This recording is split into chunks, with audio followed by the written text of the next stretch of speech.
Stan Gurney was a man who stepped forward, and what he did makes you shake your head and say, I just don't think I could have done that.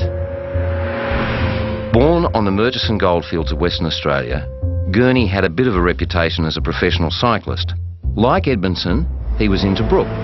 Later, in July 1942, he was in action at Tel Elisa in Egypt.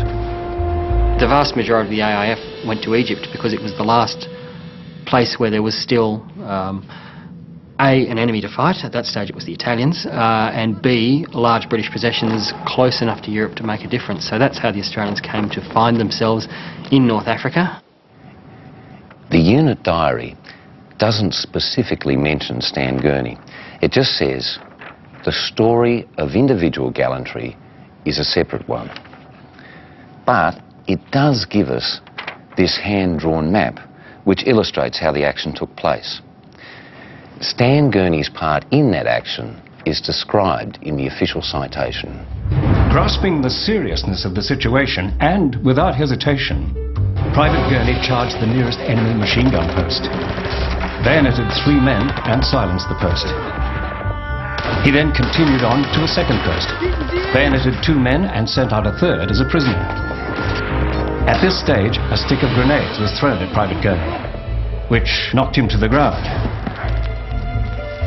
He rose again, picked up his rifle, and charged the third post, using the bayonet with great vigour. He then disappeared from view, and later his body was found in an enemy post. Gurney's sister said, it was just the sort of thing we could imagine him doing. Stan was a big fellow and a real sport. Arthur Stanley Gurney is buried with more than 6,500 others in the El Alamein War Cemetery.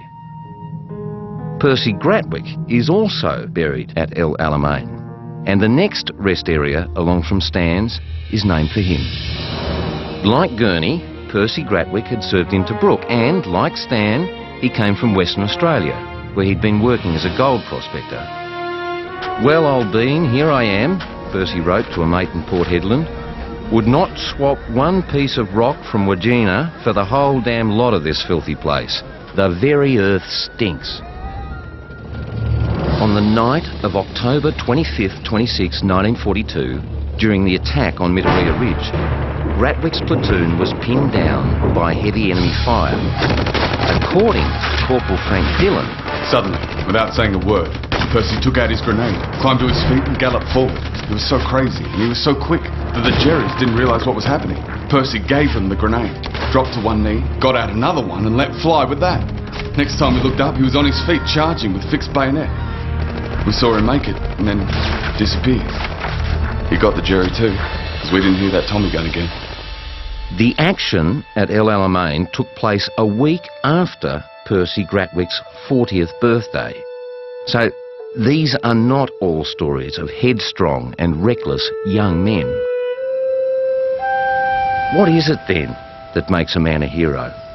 More than 1 million Australians have taken up arms, but less than 100 have received the Victoria Cross.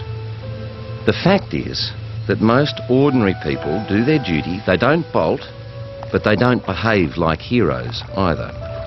Lord Moran, the great English physician, in his book The Anatomy of Courage wrote, I can find little to support the comfortable creed that all men are heroes. Is it that some people simply don't feel fear? Captain George Mitchell, a Great War veteran, told a gathering of recruits in 1940 that fear grips you everywhere, constricting your throat, squeezing your heart, and panic surges over you and you are ready to run. This was the experience of a man who received the Distinguished Conduct Medal for his actions at Bullecourt and later the Military Cross for acting, as the citation read, in an absolutely fearless manner. Is there any characteristic that links these 96 Australian heroes apart from the medal they were awarded? If you look at the acts and the deeds, they're all different. The men are certainly different, and you can't find one common quality all the way through all of them. But they're There is the recognition that men will do the extraordinary thing under circumstances, and you can't always anticipate it. You had a look at those people who have been recognised for their courage, the least likely to be going around bragging about it or saying that they are courageous. They tend to, in my experience, tend to be the sorts of people who just be saying, I was just doing my job, I was doing my duty, I was doing what I had to do. Well, they are just ordinary Australians, and yet they've done extraordinary things, and that sets them apart. And when we look at what they have done, their actions, we often put ourselves in their situations and try and imagine what we would do.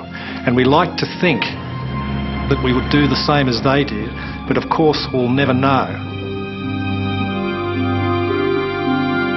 Like Stan Gurney and Percy Grabwick, James Heather Gordon bayonet charged an enemy position. He received his Victoria Cross in the Syrian campaign, fighting against the collaborationist Vichy French. Basically what had happened, a puppet government, if you like, had been set up by the Germans in Vichy in France, and Syria came under its control.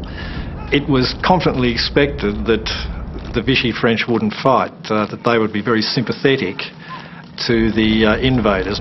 Well, that proved very wide of the mark. That proved very wide of the mark because the Vichy defenders were very loyal to their own government, and they also outnumbered the invading force, and they were better equipped. Small, quick campaign. It only lasted a few weeks, and the country was subdued quite quickly, but heavy losses on both sides, some very savage fighting that hasn't been much discussed, even today. In a fierce fight, Jim Gordon slithered forward on his belly under a continuous stream of bullets, then leapt to his feet, charging a machine gun post. The gunners, according to one report, lost their nerve at the sight of his bayonet, and before they could recover themselves, all four lay dead. After the action, 50 enemy dead were counted. The majority were black French colonial troops from West Africa. Senegalese fighting for the Vichy French against Australians on the Syria-Lebanon border. War is nothing if not bizarre. Jimmy Gordon retired from the army in 1968. Perhaps his greatest claim to fame, apart from the Victoria Cross, being the portrait of him by official war artist William Dargie, which won the Archibald Prize. So far, we've heard stories of Australians in the air and on the ground fighting a European enemy.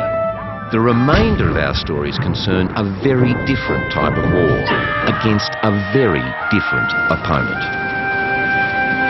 After the Japanese crippled the American fleet at Pearl Harbor on the 7th of December 1941, they embark on one of the most spectacular campaigns in military history. You think about it, at that time, at the same time, going to Malaya, Hong Kong, Philippines are bombed, and the results are spectacular.